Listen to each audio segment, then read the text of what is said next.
permanent representative of Sri Lanka to the UN in Geneva, Ambassador Aryasinha says that there is no objective or rational reason to justify the call for a third successive resolution on Sri Lanka at the 25th regular session of the United Nations Human Rights Council. Ambassador Aryasinha made this observation in an intervention made at the commencement of the first informal meeting called by the sponsors of the draft resolution on Sri Lanka. Representatives of the USA, UK, Mauritius, Montenegro and Macedonia, who have co-sponsored the resolution on Sri Lanka, were present at the informal meeting.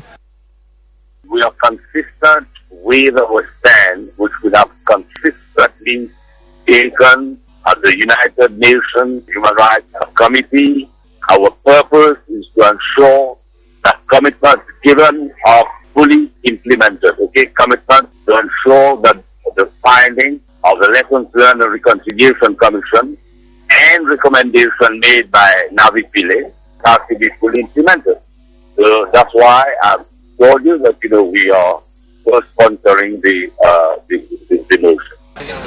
Ambassador Aryasinha, who attended the informal session, had noted that the intention of presenting yet another resolution on Sri Lanka in the Council was made known by the US to the government of Sri Lanka in January this year, long before the High Commissioner's report was available, thus making clear that the process and the intent to do so were led by political imperatives, rather than an objective assessment of the situation on the ground.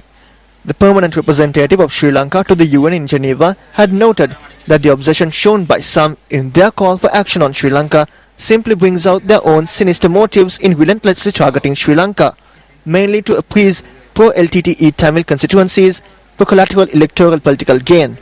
Rather than help Sri Lanka, it clearly hinders the reconciliation process currently underway.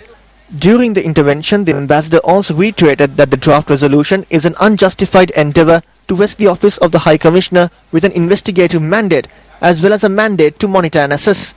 He added that Sri Lanka rejects such disingenuous efforts on the part of the proponents of the resolution to bypass the method of engagement of the Council, which could not only set a bad precedent but also have wider relevance to all member and observer states of the Council.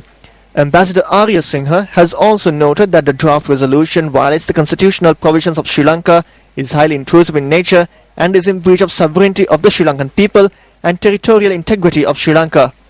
Therefore, in being intrusive, politicized and in clear contravention of accepted principles of conduct in the Council, the resolution sets a bad precedent and can in the medium to long term have an adverse impact on all developing countries in the Council.